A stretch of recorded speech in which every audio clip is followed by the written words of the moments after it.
Ayala and Diego Bandido. Ang kwento. Mula sa mahiwagang Burnay. Mula sa mahiwagang Burnay.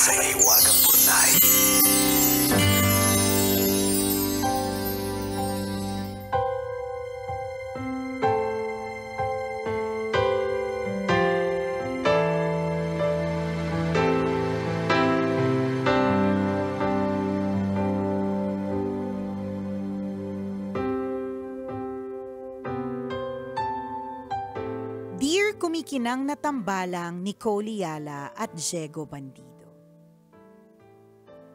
Itago niyo lang po ako sa pangalang Trisha, 19 years old, at isa sa marami po ninyong tagapakinig dito sa Novaliches. Nung nag-aaral pa ako, background ko kayo habang gumagawa ng assignments. Ngayon naman, nakatutok ako sa inyo para malibang tuwing papasok ako sa trabaho. Hindi lang kasi kayo nakaka-good vibes, ang dami ko ding natututunang aral ng buhay sa inyo. Kaya naman ngayong kailangan ko ng payo, napaisip akong sumulat sa inyo. Ganito po kasi ang sitwasyon. May maliit po kaming tindahan na si nanay ang nagpapatakbo. Siya po ang dumidiskarte kung paano paikutin ang napakaliit na puhunan. Maliit lang din po ang kita dahil hindi po pwedeng masyadong taasan ng presyo ng mga paninda. Madami din po kasing tindahan dito sa lugar namin. Mabuti na lang po at maraming suki si nanay. Magaling po kasi siyang makisama. Sa sobrang pakikisama, nagpapautang sa mga kapitbahay at kamag-anak namin para daw hindi na sa iba bumili. Itong problema ko ngayon. Nakita ko po kasi yung notebook na listahan ng mga pautang ni nanay. Yung isang kamag-anak namin, pagkahaba-haba ng listahan ng utang. Uutang na merienda at babayaran daw kinahapunan, pero pagdating ng hapon, hindi na magbabayad, uutang pa ulit. Ang hirap daw singilin, sabi ni nanay. Panay mamaya daw ang sagot o di kaya wala pang sahod. At madalas daw, nakakalimutan niya na yung utang at kung hindi pa sisingilin ulit, hindi na maaalala. Ang mas masakit, hindi na nga nagbabayad, minsan nakikita ni nanay na sa ibang tindahan bumibili at nagbabayad pa ng cash. Kapag wala ng pera to utang na naman, di sa amin ang punta. Sabi ni nanay, hayaan na lang daw namin. Pakisamahan na lang daw dahil kamag-anak. Naaawa na po ako kay nanay. Ang liit po kasi talaga ng tubo. Mataas ang... Sabi ko sa'yo, magsalamin ka na eh.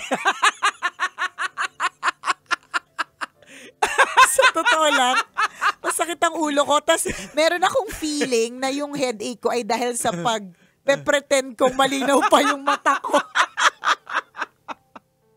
Naduduling na ako. Take 2. Okay, game. Ang liit po kasi ng tubo. Mataas na yung 3 piso. Hindi po namin mapaikot ang puhunan at mapausad ang maliit na negosyo. Wala naman pong masama sa pangungutang. Pero sana lang po responsable sa pagbabayad. Nung sila po yung nangangailangan, mabilis silang nakakuha. Kapag bayaran na, parang bigla na lang silang nagkaka-amnesia. Tama po bang makisama kahit alam mong nilalamangan ka na? Gusto ko po sana ng kasagutan. Baka po sakaling marinig din ng mga may utang sa amin na hindi nagbabayad. Tamaan na po ang dapat tamaan. Hindi para saktan, kundi para magising sa katotohanan na ang utang ay hindi bigay at dapat bayaran. Ang inyong kumikinang na tagapakinig, Trisha. Trisha, nararamdaman namin yung frustration mo. Oo, kasi correct. pag tindahan nga lang naman, magkano lang din naman talaga yung kikitain mo eh. Alam mo, totoo yan. Kasi ang nanay ko ay merong maliit na tindahan. So kapag tinatanong ko siya kung magkano yung kinita niya, kunyari sa isang buwan, Una, okay lang naman din kahit papaano kahit hindi malaki kasi pwesto naman niya yon. Oo. Wala naman siyang binabayaran na Renta, renta, oo. 'di ba? Sa kanya namang talagang space tapos meron silang pinagkakaabalahan. At sabi niya naman, kung di din naman siya magtitinda, hindi siya kikita ng extra. Oo. Pero sa madaling salita, hindi malaki yung kita. Hindi mo ikakayaman. Oo, unless ang tindahan mo ay 2, 3. Ayan, malaki At na medyo talaga. malaki na Oo. talaga. So, ibig sabihin, mas malaki na talaga ang kita nito. Pero pag mga maliliit na tindahan na may ilang pack ng Yossi, hindi bumibili ng rim ng Yossi, Oo. kundi mga packs lang ng Yossi, mangilan-ngilan na mga alcoholic drinks, Oo. may mga lana o mantika na Lana. lana. Ang luma ng lana, no? May mga lana o kaya Oo. mantika na nasa garapon lang, ganyan. Oo. Ibig sabihin, hindi sila pang malakasang Oo, tindahan. kasi yung pinagkukunan mo niyan, medyo mataas din. Kasi Correct. hindi ka makakarekta sa mga supplier talaga. Tama, kasi Dahil maliit ka lang bulto eh. Oo, Correct, maliit correct. lang. So, kumbaga, sakto lang din pang gastos, pang kain. Yun lang din yun eh. Correct ka. So, in other words, wag po nating iisipin na porke ang isang tindahan ay maraming bumibili, for example, o kaya nakikita mo na laging puno yung benta Oho. at nakaka-replenish, ibig sabihin nito ay maayos po ang kita. Oho. Baka po iniisip po ninyo na kapag bumibili kayo ng soft drinks na 20 pesos, yung buong 20 pesos po ay napupunta dun sa nagtitinda. 'Di ba? At kung nakikita po ninyo na ang daming bumibili ng soft drinks, Oo. akala po ninyo na kung 20 pesos ang isa at 5 ang bumili, 100 piso ang Oo. mapupunta sa nagtitinda. Yung ano na lang, Hindi! Yung ano na lang, yung isang supot ng pom-poms. May pom-poms pa ba? Meron Oo. pa. So, sa isang supot na yan, pag naibenta lahat yan, magkano lang kikitain Correct! ng ano dyan eh? Maliit lang talaga. Sobrang Barya. Oo, Barya. 10 piso. May Totoo, ganon. baka less. Oo, less. So kaya importante sa mga nagbebenta or dun sa mga sari-sari store, importante sa kanila yung bulk. Yung kahit na maliit lang yung kita, pero madami naman yung bumibili. Oo. Para kahit papaano lumaki. Magkaroon ng kita ng 100 o 200 sa isang araw. Oo. Isipin mo yun, ang liit lang nun, tas mangungutang ka pa. At kinakailangan pa ikutin mo yung ano eh. Yung Kasi puhunan. pag hindi umikot, kukunti na lang laman ng tindahan mo Correct. hanggang sa mawala na. At pag Oo. konti yung laman ng tindahan, di ba hindi ka rin pinupuntahan? Tama. Kasi maiisip mo parang Ay, mag-effort wala pa naman. ako, correct, mag-effort pa ako pumunta dyan, wala namang laman. Oo. Diba? So, yun lang po, isang paalala po na yung 100 piso mo na naubos sa tindahan, hindi ibig sabihin nun 100 pisong napunta ito dun sa may-ari ng tindahan. Yan. So, ano po natin, kinakailangan po natin talaga bigyan ng tawag dito, respeto din yung mga maliliit na tindahan. Ako po, dahil lumaki po ako yung nanay ko nagtitinda sa bangketa, kaya alam na alam ko po yung kalakaran pagdating sa bintahan. Correct. So, ano talaga siya, maliit ang kita. Tama nga naman itong nag-message sa atin na tambalanista. Wala namang masama sa pangungutang. Totoo naman din talaga nga, may mga times na nakakapus talaga tayo. Pero ang pag-utang po ay hindi pagbibigay ng limos or pagbibigay ng tulong. Oo. Ito po ay may kasama pong obligasyon. Alam mo yung mas nakakalungkot dito, kung sino pa yung kamag-anak mo, yun pa yung Ayun na pasaway. nga, nakakainis. Mas mabuti pa yung ibang tao, yung mga kilala mo, at least nagbabayad yun. Pero yung Oo. kamag-anak talaga, Minsan kung sino pa yung kamag-anak, sila pa talaga Oo. yung sila pa talaga yung toxic. ayan, sila pa yung babaratin instead na sila yung unang susuporta kung may negosyo ka. True. Sila pa yung manghihingi, wala bang sample Correct. dyan? Di ba, Free taste. ano ba naman yung tita mo? Di ba? Hindi man lang ba makakuha yung tita mo ng libre dyan, di ba? Hindi talaga kasi hindi mo mahindihan kasi nahihiya ka naman. Pero hanggang kailan din yung paghiya? Oo. So yun din yung gusto ko sabihin. Hanggang kailan din magtitiis ang nanay mo? May mga iba na ang ginagawa ay nagpapaskil na sila, 'di ba? Oo. Bawal po ang utang dito. Ayan. Yan.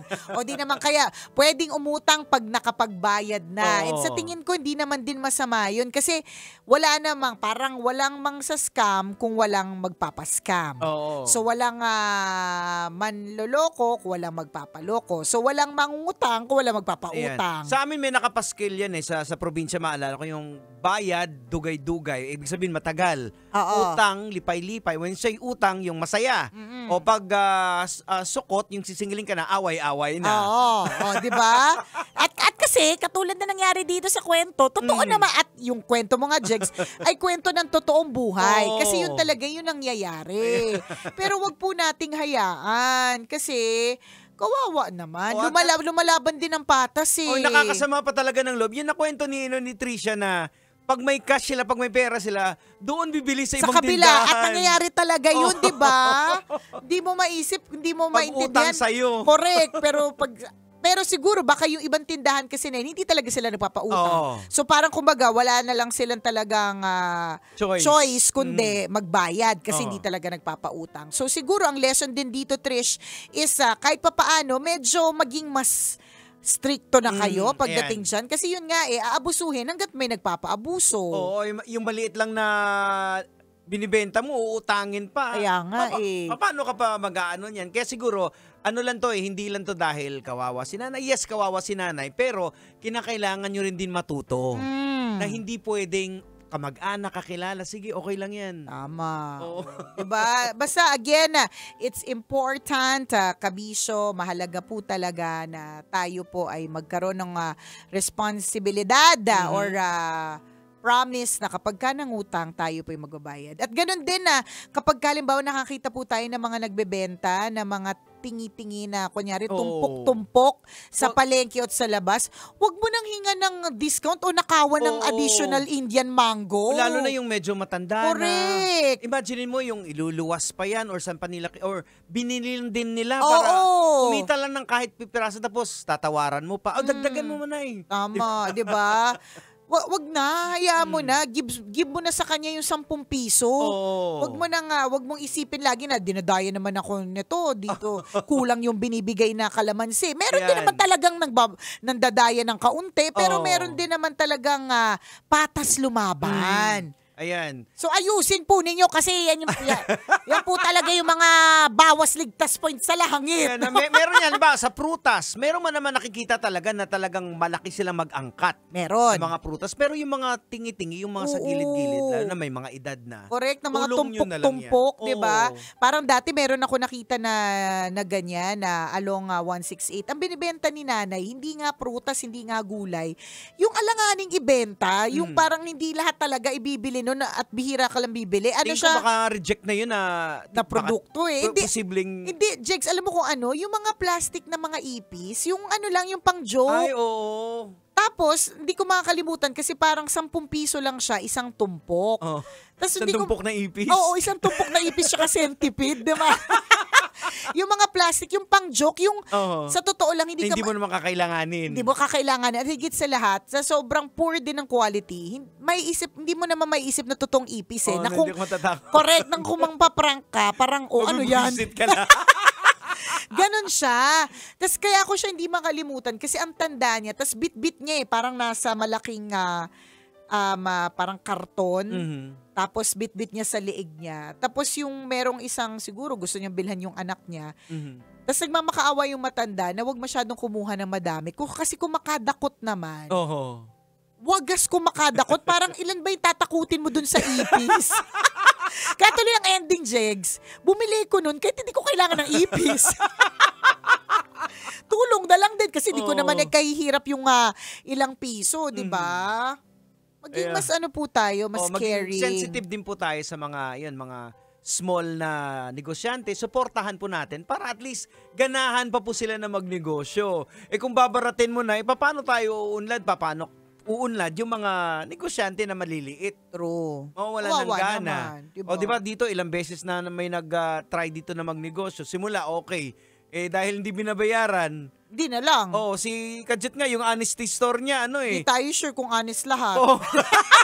Kaya yung refill niya, mabagal na rin din. Dati madami. Ngayon, konti na lang din. Kasi parang nakikita ko yung lagayan niya ng barya, parang hindi dumadami. Hindi ko nga alam kung wala masyadong bumibili or hindi, or kinukuha niya kagad yung Kinukuha benta. niya kaagad eh. Ayun. Kasi parang lagi nakikita ko ang kaunti na lang, ang kaunti lang nung Kinukuha niya kagad, tapos hindi niya napapaikot. Siya yung may problema. Hindi yung mga taong bumibili. Yung kapital, hindi na ibabalik eh. Ay, nako, ganyan. Pero lagi naman lessons to be learned. Oo. So for Trisha, it is also a learning for you. Ayan. Na it's okay to say no. Oo.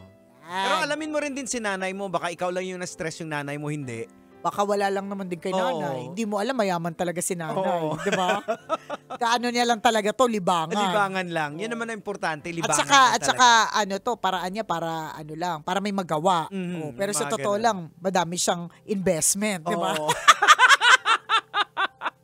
May mga gold pala May tinatago mga- correct. si nanay. O siya, salamat na marami sa pagtutok sa amin ngayong araw na ito. Ayan. Hanggang dito na lang po ang tambalang kumikinang. Muli ako pong kumikinang na ulo, Diego Bandido, na laging nagpapaalala po sa inyo, whatever you do it all for the glory of God. At ako naman ang kumikinang ina mo, ang babaitang sa sobrang tindi ng pangadig, kailangan pahinga. Kailangan pa bang i-memorize yan? Basic!